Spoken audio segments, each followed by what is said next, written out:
രണ്ട്, സ്വതന്ത്ര ചിന്തർക്ക് എന്ത് പ്രാപഞ്ചിക വീക്ഷണമാണുള്ളത്? പ്രാപഞ്ചിക വീക്ഷണമുള്ള ആർക്കാണ്? ഒരു പഞ്ചായത്ത് മതത്തിന്. എത്ര ഗാലക്സികളെ കുറിച്ച് ആണ് ഈ മതം സംസാരിക്കുന്നതെന്ന് അറിയാവോ? ശ്യാമദ്രവ്യത്തെ കുറിച്ചൊക്കെയാണ് ഇദ്ദേഹം പ്രഭാഷണം നടത്തുന്നത്.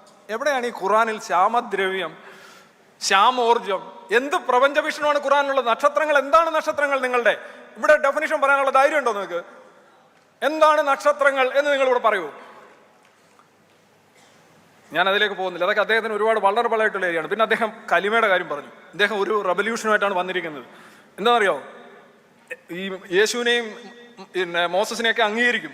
അപ്പം എൻ്റെ ഒരു നിർദ്ദേശമേ ഉള്ളൂ, കലിമ ചൊല്ലുമ്പോൾ യേശുവിൻ്റെയും മോസസിൻ്റെയും പേര് അറ്റ്ലീസ്റ്റ് ആരുടെയെങ്കിലും ഒരാളുടെ കൂടി പേര് ചേർക്കാൻ താങ്കളുടെ യൂണിവേഴ്സിറ്റി, താങ്കൾ പഠിപ്പിക്കുന്ന മതപാഠശാലയിലെങ്കിലും ഇനി തീരുമാനമാക്കണം.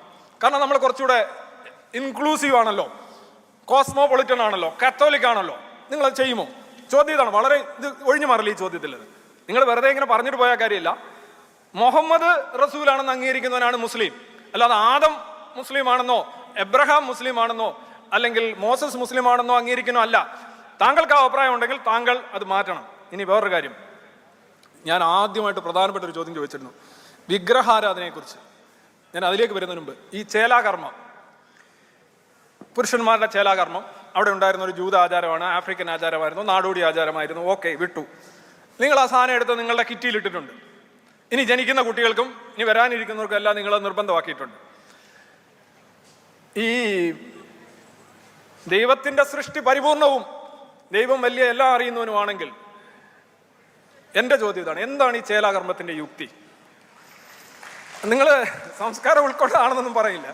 അതുപോലെ തന്നെ സ്ത്രീകൾക്കിടയിലെ ചേലാകർമ്മം, അത് വളരെ പെയിൻഫുൾ ആയിട്ടുള്ള ഇൻഹ്യൂമൻ ആയിട്ടുള്ള ഒരു പ്രോസസ്സാണ്. എല്ലാം പെയിൻഫുൾ ആണ്, അതിനെക്കുറിച്ച് കൂടുതലൊന്നും പറയുന്നില്ല. എനിക്ക് സമയമില്ലാത്തതുകൊണ്ടാണ് കേട്ടോ. താങ്കൾ വിചാരിക്കും അയാൾ അത് പറഞ്ഞില്ല, സമയമില്ലാത്തതുകൊണ്ടാണ്. ഇനി അടുത്തത്, പഴയ ആരോപണമാണല്ലോ നിങ്ങൾ ഉന്നയിക്കുന്നത്, മുഹമ്മദിനെ കുറിച്ച് എന്തോ ആരോപണം ഉന്നയിക്കുന്നു. മുഹമ്മദാണ് നിങ്ങളുടെ ദൈവം, മുഹമ്മദ് പറഞ്ഞതിൻ്റെ യുക്തിയാണ് ചോദിക്കുന്നത്. അത് ആരോപണമായിട്ട് തോന്നുന്നത് നിങ്ങളുടെ മതവൈകാരികത. നിങ്ങളുടെ മതവൈകാരികത കാരണം നിങ്ങൾക്ക് അത് ആരോപണമായിട്ട് തോന്നുന്നു. മുഹമ്മദിനെ കുറിച്ച് അസഭ്യമോ അല്ലെങ്കിൽ മോശമായ ഒരു പദവും ഞാനിവിടെ പറഞ്ഞിട്ടില്ല. ഒരു കഥാപാത്രത്തെക്കുറിച്ച് ഒരു മനുഷ്യനെക്കുറിച്ച് ഞാൻ പറഞ്ഞിട്ടില്ല. പിന്നെന്താണ് താങ്കൾ അതൊരു ഈ ഇരവാദം എടുത്തിടുന്നത്, അപ്പീൽ ടു ഇമോഷൻസ്, അത് വളരെ മോശമാണ്. ഓക്കെ, വിഗ്രഹം ഇസ്ലാമിൻ്റെ ഒരു ഏറ്റവും വലിയൊരു ക്ലെയിമാണ്, യുക്തിയാണ്. ഞങ്ങൾ ഏകദൈവ വിശ്വാസികളാണ്. അതിനെന്താണ് കാരണം? അദ്ദേഹം തന്നെ പറഞ്ഞു സീക്വൻസ് ഓഫ് റീസൺസ് ഉണ്ട്. പിന്നെ താങ്കൾ എന്തിനാണ് ഏകദൈവത്തിൽ വിശ്വസിക്കുന്നത്?